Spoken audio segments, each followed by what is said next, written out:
আপনারা দেখছেন অগ্রদূত রচিত সামাজিক নাটক কসাইখানার মা, নির্দেশনায় বলরাম গরানি, আবহাওয়া সঙ্গীতে উত্তম পাইকার ও শঙ্কর দাস, পরিচালনায় বালিকুড়িয়া শিব মন্দির কমিটি। আপনারা অনুষ্ঠানটি দেখছেন নুমটিয়া শঙ্কর ইউটিউব চ্যানেলে। ভালো লাগলে লাইক, কমেন্ট, শেয়ার। অভিনয়ে মল্লিনা দেবী, দীপান্বিতা রক্ষিত। ছবি সায়ন্তনী মান্না, সবিতা আলপনা পাত্র, মিলি জয়ন্তী প্রামাণিক, আতর বন্দনা পাইকার, কনক অনামিকা দাস,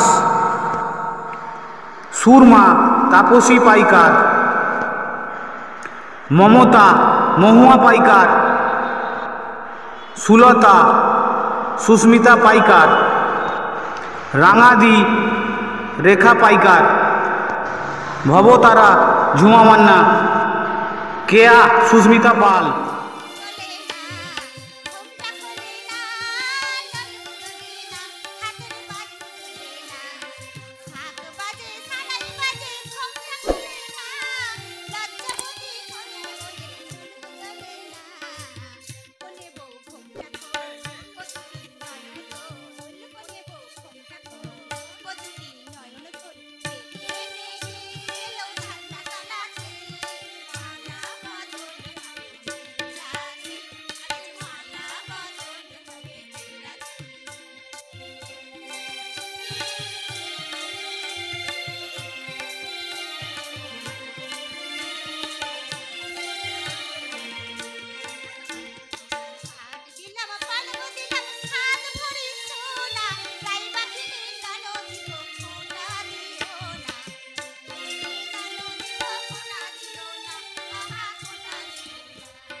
বাবা আবার কি বলবেন?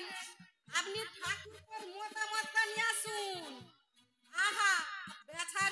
জীবনের প্রথম লগ্নে অবাঞ্ছনার শিকার হলো। জেলা বানানো উচিত।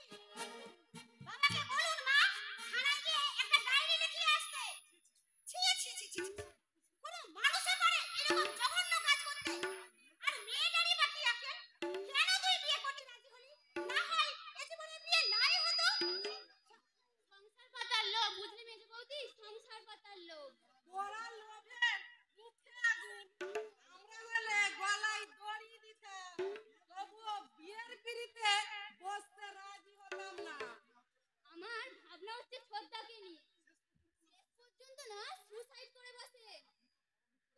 আপনি তো বড় মুখ করে বলেছিলেন মা, পার্থর জন্য আমি তোমাদের চাইতে সুন্দর বউ আনবো।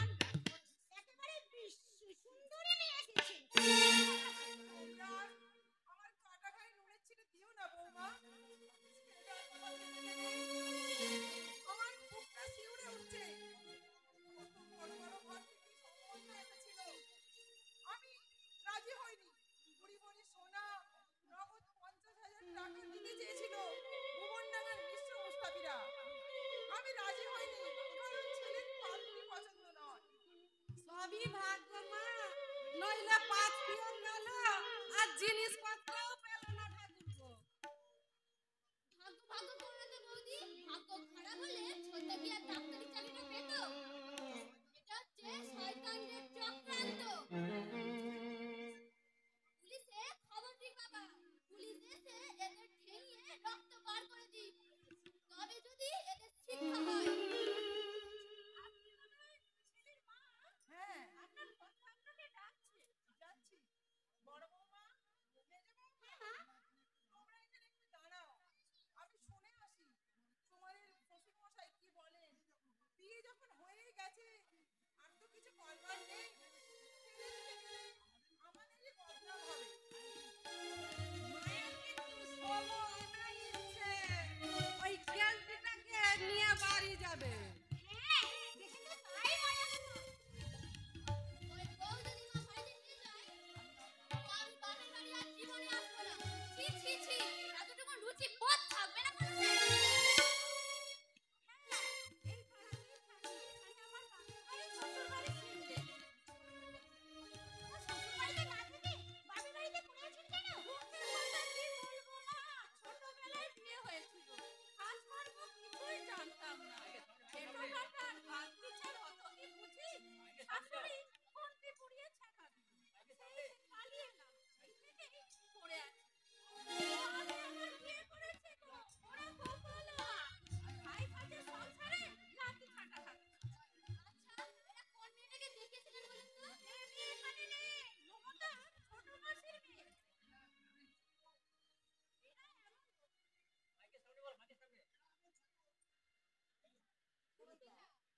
এরা এমন ছোট লোক না মা, এরা গরিব বটে, লোক খারাপ নয়।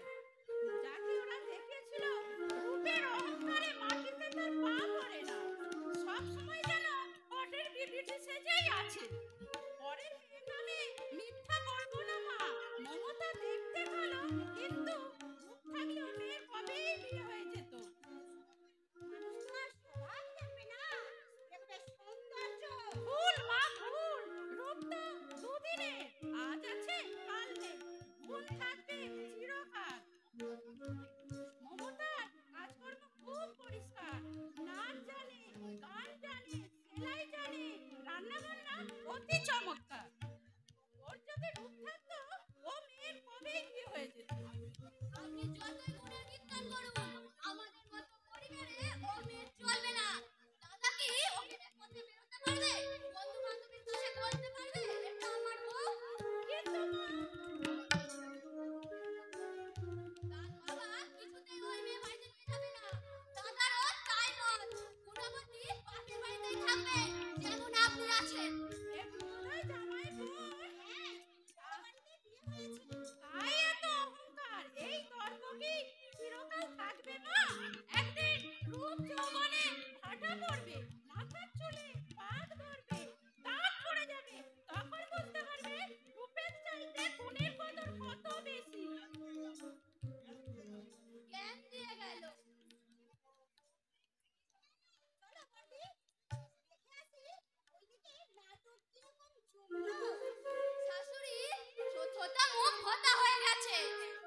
কেন ভয় করবো বলতে পারো?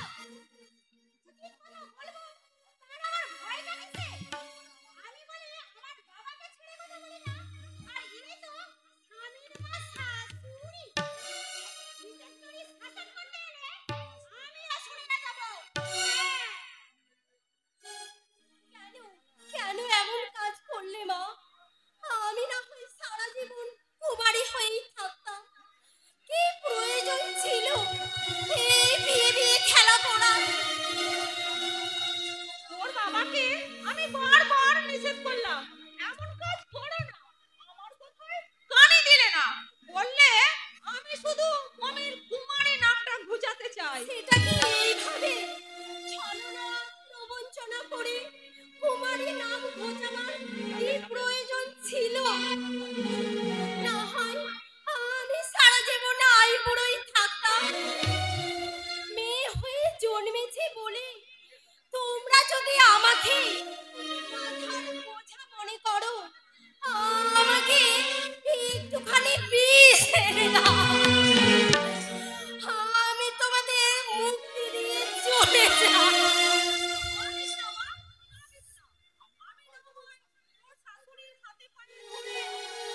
না মা, অপরাধ করেছে বাবা, তোমাকে ছোট হতে হবে না। তুমি কেন তার জন্য? সে তো বাড়ি থেকে পালিয়েছে, আমাকে অথই জলে ঠেলে দিয়ে সে পালিয়েছে। মানুষের দুঃখ কষ্ট থাকতেই পারে, তার জন্য সততা প্রবঞ্চনা করতে হবে মানুষের সঙ্গে?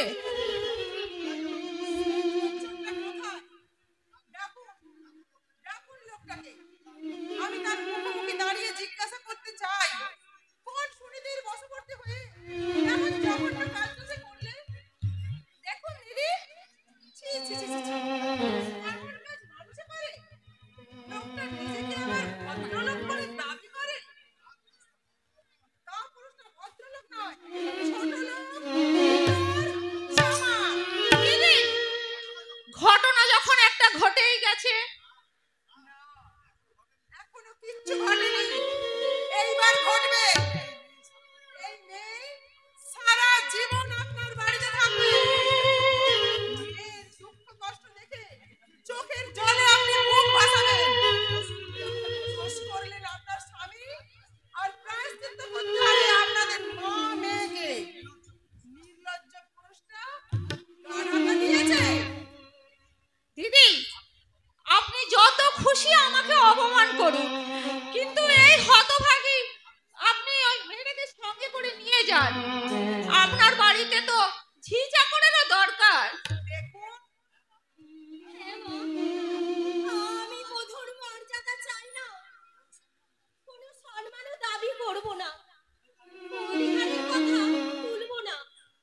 শুধু শুধু লজ্জা শুধু দুমুঠো ভাত আর লজ্জা নিবারণের জন্য দুখানা কাপড় আমাকে দেবেন।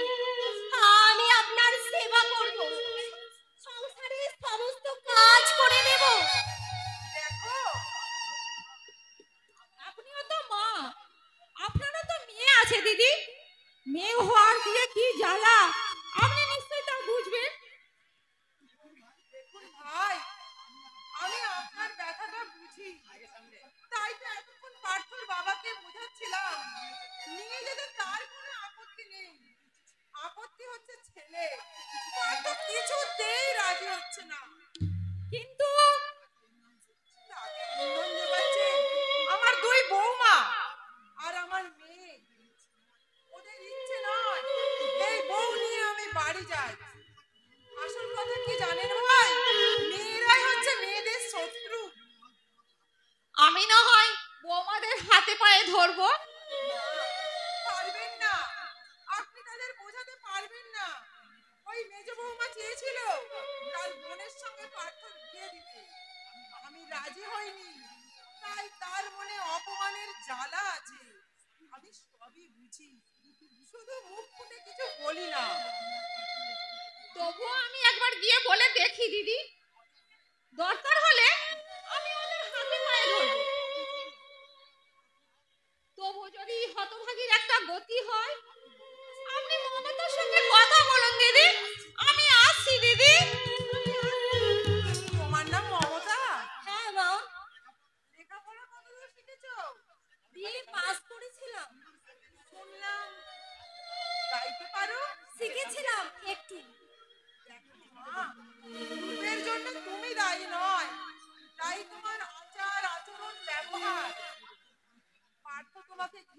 করবে, যারা তোমাকে বিদ্রুপ করবে, পাড়া প্রতিবেশীরা মুখ টিপে হাসবে। আমার কেউ হয়তো তোমাকে শ্রদ্ধা করবে না। এইসব প্রতিকূল পরিস্থিতির মধ্যে তুমি মানিয়ে চলতে পারবে মা? আমি তো আপনাকে বলেইছি মা, আমি বধূর মর্যাদা চাই না, শুধু শুধু আপনার সহৃদয় সহানুভূতি পেলে আমি ধন্য হব। আমি বধূর মর্যাদা চাই না, সংসারের সমস্ত কাজ করে দেব, দিন রাত আপনার সেবা করব। আমি আমি আর একবার পার্থর সাথে কথা বলে দেখি। আমি চাই না তোমাকে নিয়ে আবার সংসারে অশান্তি হোক। তাছাড়া তোমার শ্বশুরমশাইয়ের আর বেশি দিন চাকরি নেই, সামনের মাসেই হয়তো অবসর নেবে। তাই আমাকেও একটু সমঝে বুঝে চলতে হচ্ছে। ছেলেরা রোজগার করছে, বউমারা খাচ্ছে, তারা সংসারের সবকিছু, তবে আমিও এই সংসার থেকে অবসর নেব। আপনি দীর্ঘ 35 থেকে 40 বছর যে সংসারটা নিজের হাতে গড়ে তুলেছি তিল তিল করে, হয়তো একদিন সেই সংসার থেকে সরে যেতে হবে। এটাই সংসারের নিয়ম। তবু কথাটা ভাবতেই বুকটা আমার কেঁদে ওঠে, কিন্তু উপায় তো নেই। সকলকেই একদিন অবসর নিতে হয়, আমাকেও নিতে হবে। যার তিনটে ছেলে কীর্তিমান, ভালো চাকরি করছে, তার মনেও ব্যথা আছে। দুঃখ কি মানুষের জন্মসঙ্গী? অর্থ সম্পদ থাকলেও কোনো না কোনো দুঃখ মানুষকে বিচলিত করবে। এই পৃথিবীতে তাহলে সুখী কে? বোধহয় কেউ সুখী নয়। আমি আমার জীবন তবে কি সবই ভুল?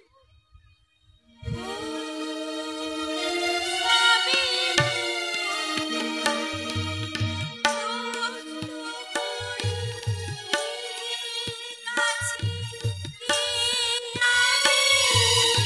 কোথায় ছিলাম, কোথায় যাব আমি?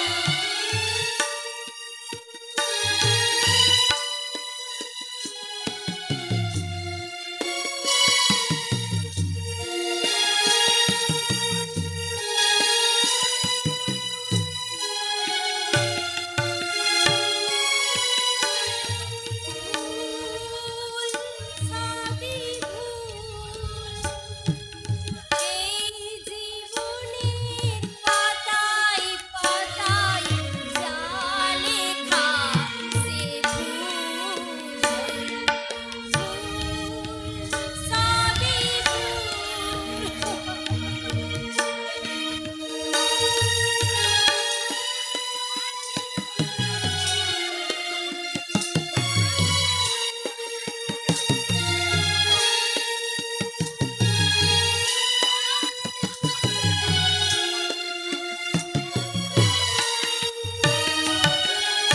প্রশ্ন করি নিজের কাছে, কে আমি? কোথায় ছিলাম, কোথায় যাব কে আমি? মেঘের কোলে একটু চাঁদের দেয় রেখা, সে ভুল ভুল সবই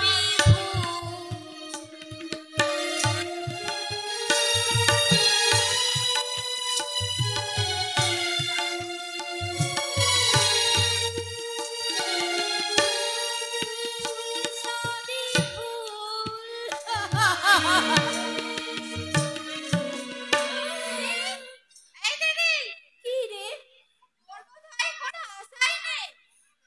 জামাইবাবু বোন দুটো এমন কাজে তার সঙ্গে জুড়েছে জামাইবাবুর বোনটাও। তিনজনে মিলে সমানে বুঝিয়ে যাচ্ছে এই বউ নিয়ে বাড়ি যেতে হবে না, আবার তুমি বিয়ে করো, আইন তোমার সহায় জোচ্চরের মেয়ে এখানেই থাকবে। আরো যেসব কথা বললে। তোর জামাইবাবু কি বললে? জামাইবাবু কিচ্ছুই বলছে না, মাথা নিচু করে বসে আছে।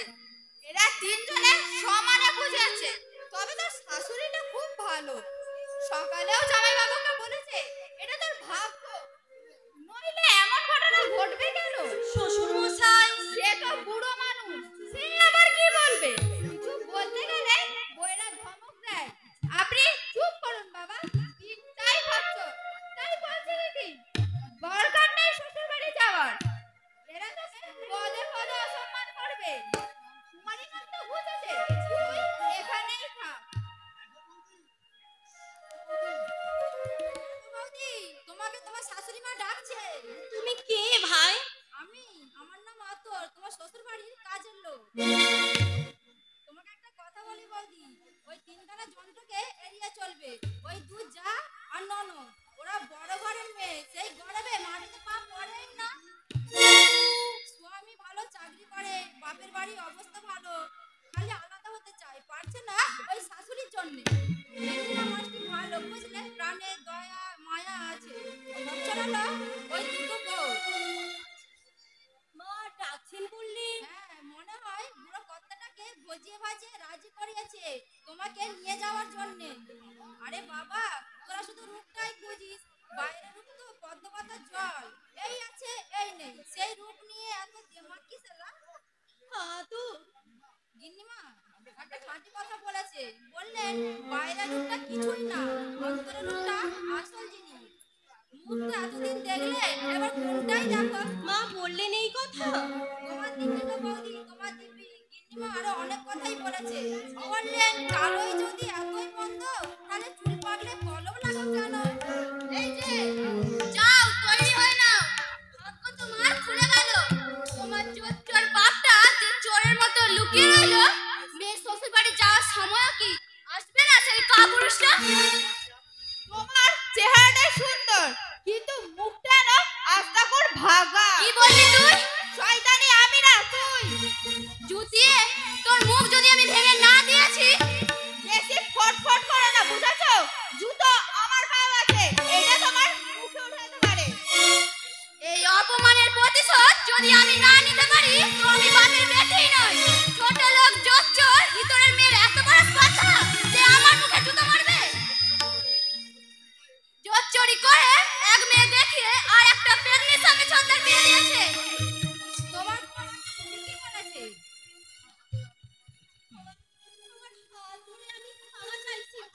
আচ্ছা শয়তানি, জুতো মেরে গরুদান চল বাড়িতে। তোর নাকের জলে চোখের জলে যদি আমি এক না করে দিয়েছি, তো আমার নাম ছবি মজুমদার নয়। তোমার বউ ঠিকই বলেছে। তো ও কেন তোমার বাবাকে যাতা বলবে? ওর বাবা বলুক, ওর দাদা বলুক, ওর কোন পাকা ধানে মই দিয়েছে তোমার বাবা? ভদ্র ঘরের মেয়ে, লেখাপড়া শিখিয়েছে। তার মধ্যে যদি যাতা ভাষা বেরোয়, তাহলে ওর আর আমার মধ্যে তফাৎটা কি? আমরা তো তোমাদের কাছ থেকে শিখবো না, বলো? তোমার শাশুড়ি বলল তোমার শ্বশুর মশাই নাকি অসুস্থ, তাই বৌমাকে পাঠায়নি। বাজে কথা মাসিমা।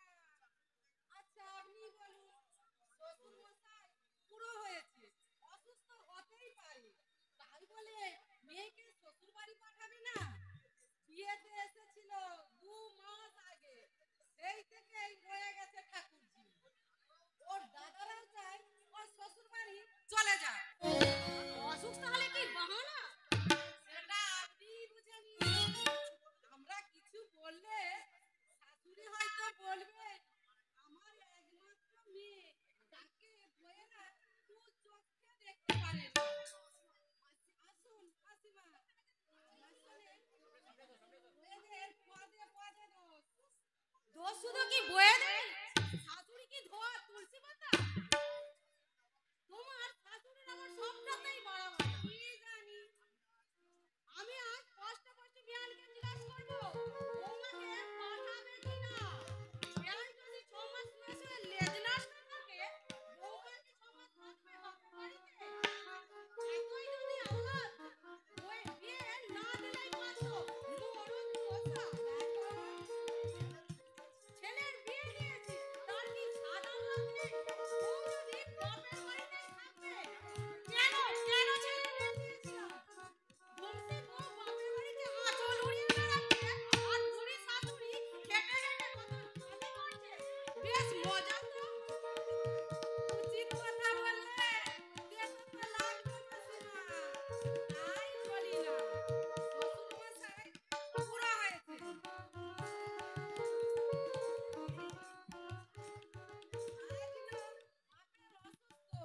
কি সারাদিন একটা খোঁজ নেই পাবে?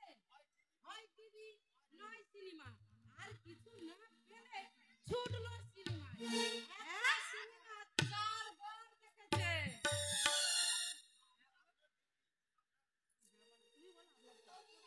আপনার দিছি, তবে শ্বশুর মশাই যতদিন বেঁচে থাকবে ঠিক এইভাবেই চলবে। তারপর কি হবে? ও দাদারা কি এইসব সহ্য করবে? কি বলবো মাসিমা, জলের গ্লাসটি পর্যন্ত গড়িয়ে খায় না। যে এমন রাশিবাদী আছে যে ওর হুকুম খাটবে। তোমার শ্বশুরের আর কতদিন চাকরি আছে? 2 মাস বাকি ছিল, ছুটি নিয়েছিল, তারপরে অসুস্থ। রিটার্ন করলে তো মোটা টাকা পাবে, ছাই পাবে। কেন কেন প্রভিডেন্ট ফান্ড? প্রভিডেন্ট ফান্ডও নেই আর পেনশনও নেই। ওই সব তুলে এই বাড়ি করেছে। এরপর শ্বশুর শাশুড়িকে ছেলেদের দয়ার উপরে বাঁচতে হবে। দেখো বাবু, আমার নামও ভবতারা। ওইসব আল্লাহ আমার কাছে চলবে না। ছেলে আমার কথায় উঠে আর বসে। একটাই তো ছেলে আমার, মায়ের নেওটা। বউকে সে মাথায় করে রাখবে না। মরণ ও কাকিমা, আজ আমাদের ফাংশন। তুমি একবার গাও, আমার ভুল দুটি একটু শুধরে নেব। আর তো সময় নেই, সন্ধ্যা 7টায় আমাদের ফাংশন শুরু হবে। কিন্তু কেয়া, আমার যে এক গাদা কাপড় ধুতে হবে মা। বেলা পড়ে গেলে এগুলো হয়তো আর শুকোবে না। তাছাড়া গানটা তো তোকে আমি ভালো করেই শিখিয়ে দিয়েছি। তুই ভয় পাচ্ছিস কেন? বারে, আমি কোনোদিনও ফাংশনে গিয়েছি নাকি? মাস 2 গানের মাস্টার ছিল, চাকরি পেয়ে তিনিও চলে গেলেন। একা একা গলা ছেড়েছি।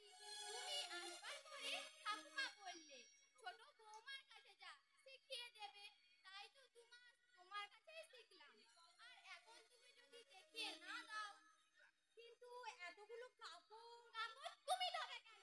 আমিও ধুতে পারে না? মা পারে না নিজের কাপড় দুখানা নিজে ধুয়ে নিতে? পিসি তো ঘুরে বেড়ায়। পিসি পারে না নিজের কাপড় দুখানা নিজে ধুয়ে নিতে পারে? চুপ কর মা, চুপ কর। এক্ষুনি ওরা আজেবাজে কথা বলবে। বলুক, আমি ভয় করি না। ঠাকুমা বুড়ো মানুষ, তার কাপড় তুমি ধুয়ে দেবে। তা বলে মা, পিসিমা, মেজো ভাইকে পুলিশের জামা কাপড় তুমি কেন দেবে? ওদের মতো তুমিও তো বাড়ির বউ। ওদের যা অধিকার তোমারও তো ততখানি অধিকার। কেয়া, কেয়া চুপ কর মা আমার। লক্ষ্মী মা আমার, চুপ কর। দেখো ছোট কাকিমা, এবার তুমি শুরু গাও মা।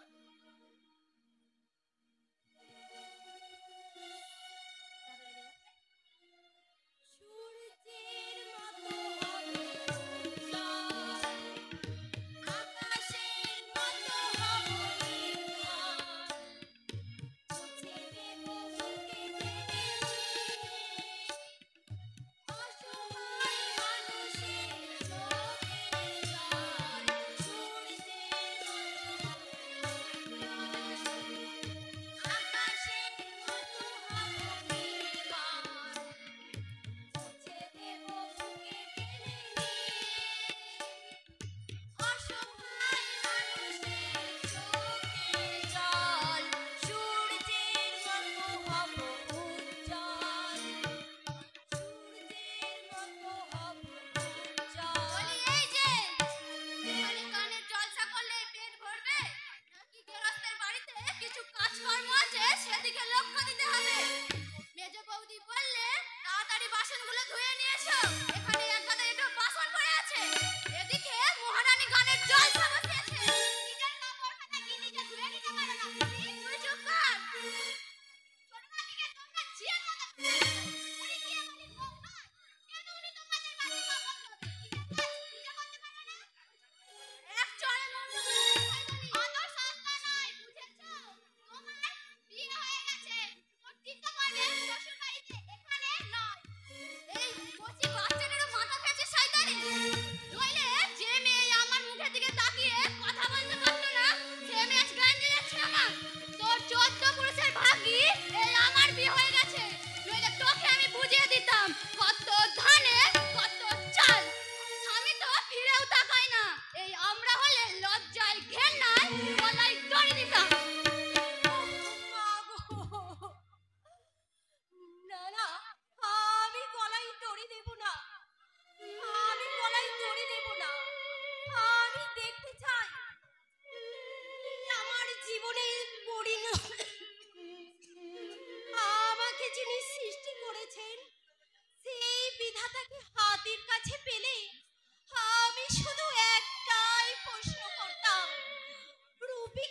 মানুষের শ্রেষ্ঠ সম্পদ।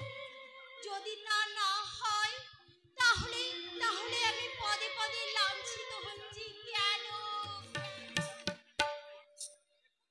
দেখুন দিদি, মেয়েকে আটকে রেখে আমার কি লাভ? ছোট ছেলের বিয়ে হলো, আজ পাঠাবো কাল পাঠাবো, এর মধ্যেই আবার ওর বাবা অসুস্থ হয়ে গেল। ভাবলাম একটু সুস্থ হয়ে নেই, পাঠিয়ে দেব। বাপের অসুখ, বৌমা কি একবারও বাবার কাছে গিয়ে বসে? না মানে অসুখটা ছোঁয়াচে তো, তাই। কি রোগ? ডাক্তার তো ক্যান্সার বলেই সন্দেহ করছে। তাহলে তো বাঁচবার কোনো আশাই নেই। ও কথা বলবেন না দিদি, যতক্ষণ শ্বাস আছে। বলো যাকে বাঁচানো যাবে না তার পেছনে এক কোটি টাকা খরচা করে কি লাভ? আপনার বড় বৌমা তো তাই বললে। বড় বৌমা হ্যাঁ বললে, তার স্বামী নাকি চায় না বাপের পেছনে অযথা টাকা খরচা হোক। টাকা পয়সা তো আর গোলাম করতে নয়। তাছাড়া ওনার যখন বড় মেয়ে ফুরিয়ে এসেছে, কি হবে ফালতু টাকা খরচা করে? বড় বৌমা এ কথা বললে আপনাকে? হ্যাঁ, শুধু বড় কেন, বড় মেজ দুজনেই মিলেই বললে। যাকে আপনার সংসারে আমি নাক গলাবো না। আমি বৌমাকে নিয়ে কালই সকালে চলে যাব। বৌমাকে বলে দিই যেন তৈরি হয়ে থাকে। আর আর কয়েকটা দিন দিদি। না, দেখুন ওর বাবার অবস্থা তো আপনি দেখলেন। ওইসব কাজুরি আমার কাছে থাকবেন না। 1 বছর বিয়ে হয়েছে, কটা দিন স্বামীর ঘর করেছে। যখনই দেখো বাপের বাড়ি। মেয়ের জন্য এত আহ্লাদ যখন বিয়ে না দিলেই পারতে। আপনি আপনি শুধু শুধু উত্তেজিত হচ্ছেন ভাই। ফালতু কথা একদম বলবেন না। রূপ দেখে ছেলের বিয়ে দিয়ে আমি খুব খেয়েছি। একটা কাজও জানে না, সেই আমাকেই যদি হাত পা পুড়িয়ে রান্না করতে হয়, কেন ছেলের বিয়ে দিয়েছিলাম? কি লাভ? সে তিনটে মানুষের রান্না করতে পারে না। আসলে এতদিন তো লেখাপড়া নিয়ে ছিল। আহা, মরি মরি। কি কথা না শোনালে, যে রাতে দেখি চুল বাঁধে না। লেখাপড়া শুধু কি আপনার মেয়ে শিখেছে? আর কেউ শেখেনি। ভেবেছিলাম ওইসব কথা বলবো না, কিন্তু আমার সহ্য সীমা ছাড়িয়ে যাচ্ছে বলে আমি বলতে বাধ্য হলাম। একটা কথা বলছি, আপনি কিছু মনে করবেন না। আপনি সংসার করছেন বটে, কিন্তু আপনার পায়ের তলার মাটি সরে যাচ্ছে। তাই বলছি মেয়েকে কোলের মধ্যে না রেখে আমার সঙ্গে পাঠিয়ে দিন। কাজকর্ম শিখে সংসারটা বুঝে নিন। আমার পায়ের তলার মাটি সরে যাচ্ছে, আমিও সেটা অনুভব করতে পারছি। বিয়ের আগে ছেলেরা মা ছাড়া কিছুই বুঝতো না। আবদার, অভিমান সব কিছু ছিল মায়ের কাছে। মায়ের টাকা পেয়ে বাবাকে দিত না, আমার হাতে সমস্ত টাকা তুলে দিত। বড় ছেলের বিয়ে দিলাম, তারপরেও 3 মাস আমার হাতে টাকা দিয়েছে। তারপর দিল বউয়ের হাতে। বউ এসে 500 টাকা দিয়ে আমার হাতে দিয়ে বলতো, যদি বলতাম যে বৌমা 8 টাকা কোথায়, বলতো ওর কি সব দেনা আছে। মা, তোমার ছোট ভাইয়ের শয়তানি বুদ্ধি দেখেছো? সেই কখন বাসি কাপড় ধুতে গেছে, ফেরার নামটি নেই। এদিকে এক গাদা একটু বাসন পড়ে আছে। তুই তোর নিজের চরকায় তেল দে। কে কি করলে না করলে তা নিয়ে তোর কি দরকার? মা, তোর জন্য আজ আমায় কতগুলো কথা শোনালো তোর শাশুড়ি। এত বড় ভিক্ষি মেয়ে, তিনটে লোকের রান্না করতে পারিস না? বিয়ের আগে পই পই করে বলেছিলাম, ওরে ছবি একটু কাজকর্ম শেখ, কাজকর্ম শেখ। আমার কথাই তুই কান দিসনি। তোর জন্য আজ কতগুলো কথা শুনতে আজ না হয় বাপ আছে, বাপ যেদিন থাকবে না, ভাইয়ের বউয়ের কথা তোকে শোনাতে হবে, কথা শুনবে। আজ যাদের সঙ্গে তোর এত গলায় গলায় ভাব, তারাই একদিন তোকে ঝাঁটা মেরে বাড়ি থেকে তাড়াবে। দাঁত থাকতে দাঁতের মর্যাদা বুঝলি না, বুঝবি, বুঝবি সেদিন যেদিন আমরা থাকবো না। থাক, আমার জন্য তোমাকে ভাবতে হবে না। তুমি যে আমাকে কতখানি ভালোবাসো তা আমার জানতে বাকি নেই। বাবা যতদিন বেঁচে আছে এই বাড়িতে আসবো, বাবা চলে গেলে এই বাড়িতে আমি থোতা লাগাতে আসবো না। আমাকে আমাকে ভুল বুঝিস না মা। থাক, তোমাকে আর কথা ঘোরাতে হবে না। তোমার অদৃষ্টে অনেক দুঃখ আছে, এই আমি বলে দিলাম। তোমার এই চোপার জন্যই বউরা তোমাকে ভয় পায় কিন্তু ভালোবাসে না, আর দাদারাও তোমাকে শ্রদ্ধা করে কিন্তু তোমার এই মুখটার জন্য।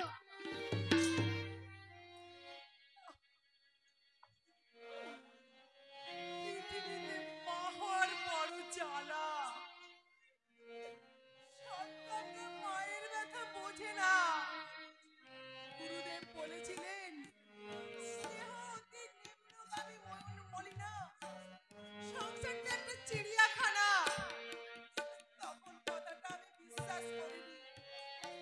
10 মাস 10 দিন যাদের পেটে ধরে অশেষ নরক যন্ত্রণা ভোগ করে তিল তিল করে বড় করে তুললাম, না খেয়ে খাওয়ালাম, তারা আমায় ভালোবাসবে না।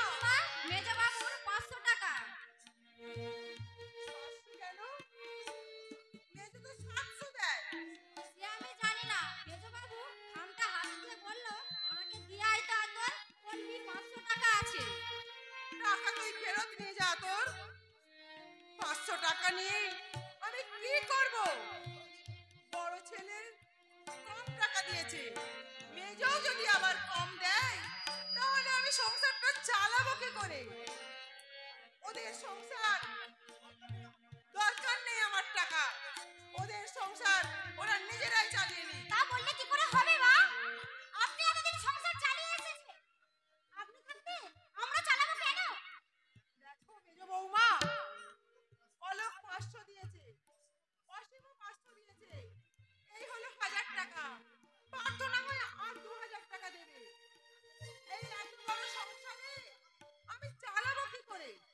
কিন্তু মা, অসুখ বিসুখ আছে, লোক লৌকিকতা আছে, ছোট মাছ হলে কারোর মুখে রোচে না, তেল মশলা একটু কম হলে ছেলেরা বলবে পাঁচনার মুখে তুলা যায় না। আমি তাহলে কি করব? যেমনি টাকা দিয়েছে তেমনি খাবে। তুই হারামজাদি ছি। ছি থাকবি। আমাদের কথার মধ্যে নাক গলাতে আসবি না। নাক গলাতে আমার বয়ে গেছে। অসহ্য লাগছে তাই দু কথা বলছি। তোমার মাকে খ্রিস্ট ধর্ম করতে পাঠাবে অলোক দাদা বাবু। ওই মাকে তো বললেন না তুমিও চলে যাও মা। দেখা তো, তোর কপালে অশেষ দুঃখ আছে। তুমি কি আমাকে ভয় দেখাচ্ছ মেজো বৌদি? গতরে যতদিন শক্তি আছে যেখানে যাব সেখানে কাজ পাবো। মেয়ে আর ছোটবেলা থেকে আছি তাই দু কথা বলছি। নিজেদের ঘরে স্টোভ জ্বালিয়ে স্পেশাল রান্না করে খাচ্ছ, ওই মাকে তো দাও না একটু স্পেশাল তরকারি। পায়ে জুতো রেখেছিস, জুতো মারো আর ঝাঁটাই মারো, উচিত কথা আমি বলবো। যে মা বাবা পৃথিবীটা দেখালো, স্বপ্ন দেখালো তার ছেলেদের থেকে মায়ের কর্তব্য নেই? সেই কর্তব্য নেই মায়ের উপর? তোকে আর কাব্য করতে হবে না, ছোট লোক কথা। কাব্য নয় গো মেজো বৌদি, কাব্য নয়, এগুলো জীবনের কথা, সত্যি বাস্তবের কথা। তোমার ছেলেদের নিয়ে যেমন বলে নিয়ে তোমার ছেলেদেরকে নিয়ে আদর করছো, সুখে স্বপ্ন দেখাচ্ছো, তেমনি তোমার শাশুড়িও তাই সেরকম সুখে স্বপ্ন দেখছে। চুপ কর, চুপ কর পোড়ার মুখী। একটা কথা বলছি মা, রাগ করো না। এই যুগের সংসারে রঙ্গ তামাশা দেখে ঠাকুমার কথাগুলো বারবার আমার মনে আসছে। ঠাকুমা বলতো আমি হচ্ছি কসাইখানার মা, ছেলেরা আমাকে পাঁঠা কাটার মতো টুকরো টুকরো করে কাটছে। তাই তোমাকে দেখে আমারও মনে হচ্ছে তুমিও সংসার নামে কসাইখানার মা, বুঝেছো?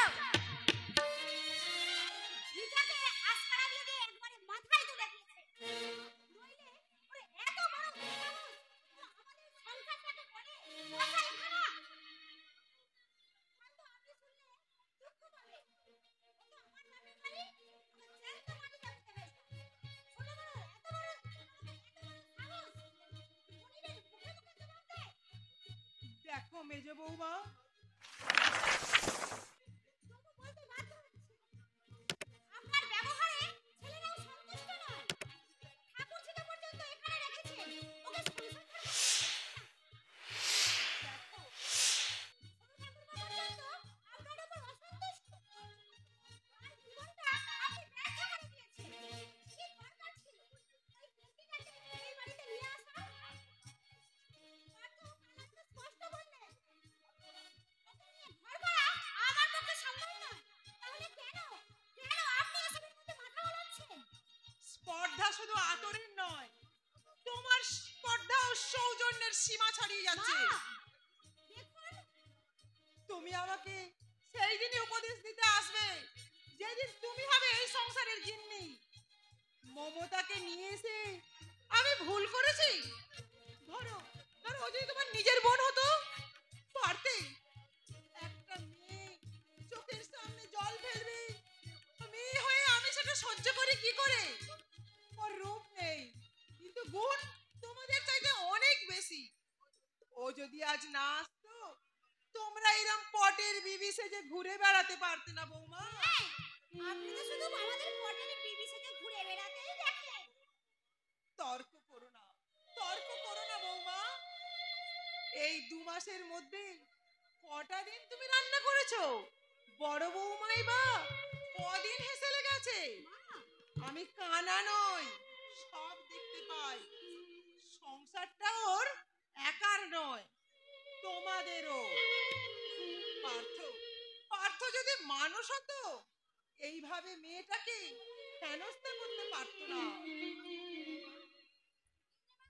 শিগগির এসো, কর্তাবাবু যেন কিরকম করছে, আর ছোট বাবু কি সেখানে আছে? আরে কি বলছিস? আমি তো এইমাত্র ওষুধ খাইয়ে এলাম। চল চল দেখি কি হলো। পুরোটা ফুটে যা, তখন দেখবো কত ধানে কত চাল। ও তো বলছে মাসে 2000 টাকা দিন, ঢের দিন। চা হাতে ওরা খাওয়াচ্ছে। ছেলে দুটো বোর্ডিং এ থাকে, দুটো মাত্র মানুষ আমরা, তাতে 2000 টাকায় হবে না কেন? যে হাতে ওরা খাওয়াচ্ছে তাতে 200 টাকার বেশি দাগ লাগারই কথা না। এর আগে শুনেছি মেজবাবু মাইনের পুরো টাকাটাই মায়ের হাতে তুলে দিতেন। কত টাকা জমিয়েছে তার কি কোনো হিসাব আছে? শুধু দাও আর দাও। মমতার শাশুড়ি মানুষটা খুবই ভালো, ওগুলোই হচ্ছে নচ্ছা। এমন বড় বড় কথা বলে শুনলে অঙ্গ জ্বলে যায়। বড়লোকের মেয়ে তারা, বাড়ি কেন এমন বড়লোকের মুখে? মাছ পয়সা আছে মানছি, তা বলে মনুষ্যত্ব থাকবে না? মমতার বিয়ের পর আমি গেলাম, কি বলবো বউ, সব কাজ মমতা একাই করছে। তারা দুইজন হয় নোবেল পড়ছে, নয় টিভি দেখছে, আর বিকেল হলে সিনেমা। বাড়িতে টিভি থাকতে সিনেমায় যে যায় কেন বাবু, বুঝি না। এবার বোধহয় সংসারটা ছিন্ন ভিন্ন হয়ে যাবে। কেন কেন? মোমের শ্বশুর মারা গেলে তার হয়তো আলাদা হয়ে যাবে, তাতে বইদের কোনো অসুবিধা হবে না। কষ্ট হবে মমতার। কেন কষ্ট হবে? ওর স্বামী তো মোটা টাকা মাইনে পাচ্ছে। মাইনের কথা নয়, জামাই তো এখনো ওকে মানিয়েই নিতে পারেনি। শাশুড়ির জন্য এতদিন দুঃখ কষ্ট খুব বেশি হয়নি, তার এখনো তো তার কথা আর চলবে না। বড় বউ হবে বাড়ির গিন্নি, সে তো শুনেছি মমতার নামই শুনতে পারে না। মমতা কবে যাবে ওখানে? 7 দিন হলো এসেছে, আরো কিছুদিন থাক, তারপরে দিয়ে আসবো। সব কিছু হয়ে যাচ্ছে। ওর বাপের ভীমরতি ধরেছিল, এর চাইতে যদি একটা কুলি মজুরের সঙ্গে মেয়ের বিয়ে দিত, এত অশান্তি হতো না। আরে বাবু, পেট ভরে দুটো খেতে তো পাচ্ছে। দেখো রাঙাদি, মেয়েদের খাওয়া পড়ায় কি সব? যে মেয়ে পেল না স্বামীর আদর সোহাগ ভালোবাসা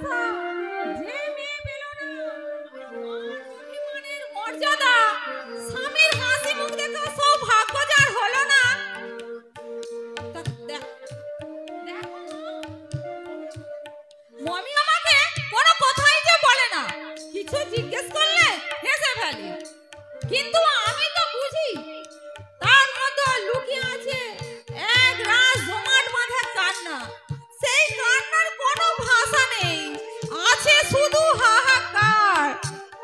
মমতাকে যেদিন পাঠাবি আমাকে বলি, আমি যাব ওর সঙ্গে। তুমি যাবে? করে জামাইটাকে বেশ করে কিছু কথা শুনিয়ে আসবো। বলবো তুমি নিজে কালো, তুমি কি করে বলো কালো বউ নিয়ে ঘর করবো না? কি রাঙাবি? তুমি যদি সুপুরুষ হতে সুন্দরী পাত্রী চাইতে পারতে, যা নিজের চেহারা সে কি করে বলে কালো বউ নিয়ে ঘর করবো না? নাকি পুরুষ মানুষের কালো হওয়া কোনো দোষের নয়, দোষ শুধু মেয়ের রং কালো হলে। এমন একচোখা সমাজ উচ্ছন্নে যান। মুখার্জিদের বাড়ির ওই কমলাকে তো চিনিস, মেয়ে তো নয় একখানা যন্ত্র। পাত্রের বাবা প্রথমে দেখে গেছেন, তারপরে এসেছে ঠিক বন্ধুকে নিয়ে। সবারই পছন্দ। পাকা কথা যেদিন হবে, পাত্রের বাবা দাবি করলো নগদ 20,000 টাকা। 8 ভরি সোনা, খাট, বিছানা, টিভি, তার উপর আবার ফ্রিজ না কুষ্টির মাথা। তখন কমলা বেরিয়ে এসে কি বললো জানি? কি বললে? বললো, এত টাকা দিয়ে কালো পাঠা কেনবার কি দরকার বাপু? বুঝি না। রাঙাবি? ছেলে ডাক্তার, অনেক নাকি রোজগার, কিন্তু রংটি যেন হাতের হাড়ের তলা। কমলার কথা শুনে ছেলের বাপ খেপে গিয়ে তোতলাতে শুরু করে দিল। সে করুণ দৃশ্য। ছেলের মামা ছিল সঙ্গে, মুখটা নিচু করে উঠে চলে গেল। সেই সম্বন্ধই তো হয়েছে শুনলাম। সেও এক মজার গল্প, তাহলে শোন। ছেলে এই কথা শুনে বাপের কাছে বাপের বাড়ি নিচে এসে বলল, আমার পছন্দ, আমার কোনো দাবি নেই। যৌতুক চেয়েছিলেন আমার বাবা, আমি চাইনি। মুখার্জিরা বড় লোক, তাদের মেয়েদের মুখের এক কথায় শোভা পায় রাঙাদি। কিন্তু আমাদের মতন গরিব ঘরের মেয়েরা কি দম্ভ করে বলতে পারবে এই কালো ছেলের সঙ্গে বিয়ে বসবো না? দেখ বউ, পাত্রপক্ষ যদি অভদ্র আচরণ করে, পাত্রপক্ষকেও শক্ত হতে হবে। মেয়েরা কি বানের জলে ভেসে এসেছে নাকি? মেয়েরা মানুষ। আসলে মেয়ে বড় হলে মা বাবার গলা দিয়ে ভাত রাখতে চায় না, ভাবে এই বুঝি বদনাম হয়ে যাবে। এইভাবেই মেয়েরা লাঞ্ছিত হচ্ছে। চিনতে পারছেন মাসিমা? না মানে আমি ঠিক চিনতে পারলাম না। মমতার শ্বশুর বাড়ির পাশেই আমার শ্বশুর বাড়ি। পাঠঠাকুরপোর বিয়েতে আমিও বরযাত্রী হয়ে এসেছিলাম। বসো মা, বসো। মমতা কোথায়? পাশের বাড়িতে গেছে বোধহয়। ও শ্বশুর বাড়ির সবাই ভালো আছে তো? হ্যাঁ, শারীরিক ভালো আছে সবাই, তবে ভাই ভাই আলাদা হয়ে গেছে। কি বলছো? কি বলছো? এক বাচ্চা গেল, এক মাস হয়নি, এরই মধ্যে সব আলাদা হয়ে গেল। কার ভাগে পড়লো গো মমতার শাশুড়ি? 3 ছেলের ভাগেই আছে। এক একজন 4 মাস করে খাওয়াবে। তার মানে ভাগের মা? আপনি বলছেন ভাগের মা? তাদের বাড়ির ছিল আদর বলে কসাই খানার মা। কি বলেছে বাছা? কথাই খানা খাই, খুশি মতো কাটো, কেউ কিছু বলবার নেই। 3-4 ছেলে থাকলে মায়ের কপালে দুর্ভোগ। তাই তো ভাবি, যে মা কষ্ট করে সংসারটাকে গড়ে তুলেছে 3 দিন করে, আজ যে ভাগের মা। স্বামী মারা গেলে মেয়েদের কোনো নিরাপত্তা নিশ্চিত নেই। বৌমাদের করোনার পর তাকে বাঁচতে হবে। দেখো, প্রত্যেকটা ছেলেই শুনেছি ভালো রোজগার করে, কেউ একজন মায়ের ভার নিতে পারলো না। এর বাড়িতে 4 মাস, ওর বাড়িতে 4 মাস। এই সব কথা তোকে ভাবতে হবে না,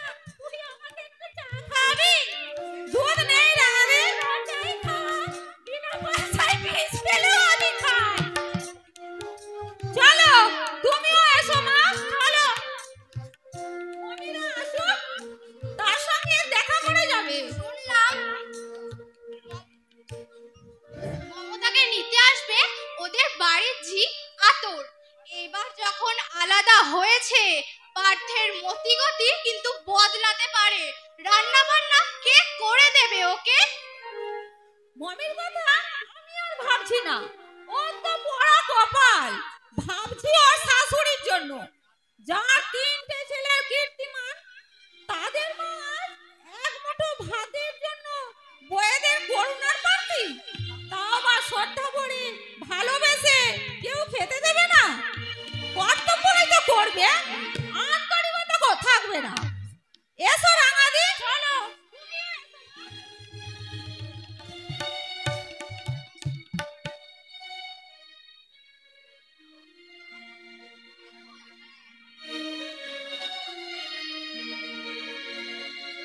মঙ্গল দ্বীপ জেলে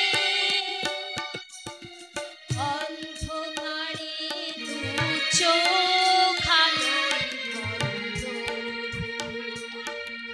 তবু যারা বিশ্বাস করে না তুমি আছো, তাদের বুঝিয়ে দাও সেই তুমি।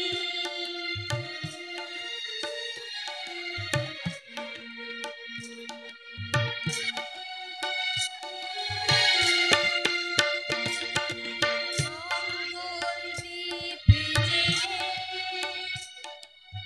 অন্ধকারে দু চোখ আলোয় বন্ধ। তবু যারা বিশ্বাস করে না তুমি আছো, তাদের মার্জনা করো প্রভু।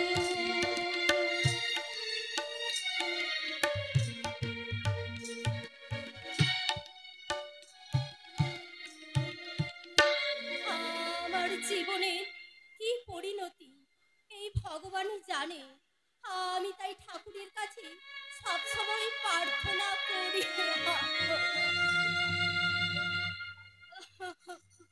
দিদি, তুই আবার কাঁদছিস? তোকে আমি বারবার বলেছি হীনমন্যতায় ভুগবি না, তুইও ওদেরই মতো মানুষ, তোরও আছে সসম্মানে বেঁচে থাকার অধিকার। এতদিন এলাম, একটা চিঠি দিয়েও খোঁজ নিলি না আমি কেমন আছি। কথা নাই বলুক, তবু জানতে তো পারতো যে আমি কেমন আছি। জামাইবাবু যখন সম্বন্ধই রাখতে চান না, তোরই বা এত মাথা ব্যথা কেন? মনে কর তোর বিয়ে হয়নি, আমাদের যদি এখন উঠে তুইও না খেয়ে থাকবি না। কেমন আছো মমতা? কনকদি, আপনি? পাশের গ্রামে আমার বাপের বাড়ি, ভাবলাম তোমার সাথে একটু দেখা করে যাই। শরীর ভালো আছে তোমার? হ্যাঁ, বর্দি, মেজদি, ঠাকুরঝি, ওরা কেমন আছে? সবাই তো আলাদা হয়ে গেছে। কি বলছেন কনকদি? হ্যাঁ ভাই, তুমি চলে আসবার 3 দিন পরে ভাইয়ে ভাইয়ে পৃথক হয়ে গেছে। পাড়ার 5 জনের ভাগ বাটোয়ারা করে দিয়ে গেলেন। মাকে বোধহয় তার ছোট ছেলে পার্থ ঠাকুরপোর 4 মাস, আর বাকি 2 ভাইয়ে 4 মাস করে খাওয়াবে। তার মানে ভাগের মা গঙ্গা পাহাড় সুধা, ভদ্রমহিলার বড্ড অহংকার ছিল। ওর বিয়ের পর আমি গেলাম তো, ওনারা আত্মীয়র কাছে বলছিলেন আমার 3টে ছেলে 3টি রত্না ভাই কোথায় নকল রাখলো। আসল রত্ন হলে মাকে ভাগ করতো না। শেষ পর্যন্ত মাকে ভাগ করলেন ওরা। সত্যি কথা বলতে কি কনকদি, আমি স্বপ্নেও ভাবিনি উচ্চ শিক্ষিত ছেলেরা মাকে এত হেনস্থা করবে। 2 মাস আগেও সংসারটা যার কোথায় উঠতো আর বসতো, আজ তার একই দুর্গতি। স্নেহ, মায়া, মমতা, ভালোবাসার এই প্রতিদান। সংসার এত নির্মম, নিষ্ঠুর। তিল তিল করে বুকে রক্ত জাল করে যাদের মানুষ করলেন, না খেয়ে সন্তানের মুখে তুলে দিলেন ভালো মন্দ খাবার। মমতা, বউয়েরা তারা না হয় পরের মেয়ে, কিন্তু ছেলেরা তারা তো তার নিজের রক্তে। তারা কি করে ভুলে যায় ওই মায়ের সর্বংশয়া ধরিত্রীর মতো নীরবে অকৃপণ ভালোবাসা ঢেলে দিয়েছে। ভালোবাসার সঞ্জীবনী ধারা। শুধু মাকে যে ওরা ভাগ করেছে তাই নয়, মাকে ওরা দাঁড় করিয়েছে আসামির কাঠগড়ায়। তার মানে মানে মানে তিন ছেলেই বলেছে তোমার কাছে কত টাকা আছে বার করে দাও। এতদিন মাইনের সব টাকাই তোমার হাতে তুলে দিয়েছি। এত টাকা কিছুতেই খরচ হতে পারে না। যদি খরচ হয়েও থাকে তার হিসাব দাও। ছি ছি ছি। ছবির বিয়েতে সমস্ত গয়নাই ছবিকে দিয়েছিলেন। ছেলেরা ভাবছে মায়ের কাছে মোটা টাকা আছে, সব উনি ছবিকেই দেবে। সেই জন্যই চাপ দিচ্ছে কত টাকা আছে বার করে দাও। আশ্চর্য ছেলেদের মানসিকতা। যদি কিছু থাকেও তো ওদের দেবেন কেন? তার নিজের কি কোনো খরচ নেই? শ্বশুর মশাই মারা গেছে, মাকে তো দুটো পয়সা দেওয়ার আর তো কেউ নেই।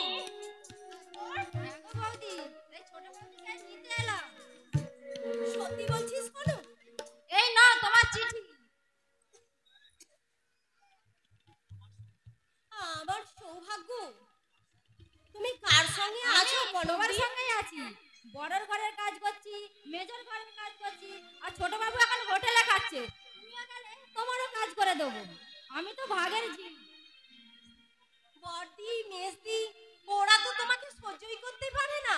গরজ বড় বালাই, মুখের কথা ফসালে 10টা বউ পাওয়া যায়, কিন্তু হাজার মাথা করলে একটা বিশ্বাসী ঝি পাওয়া যায় না বৌদি। তাই আমারও পোয়া বড়ই।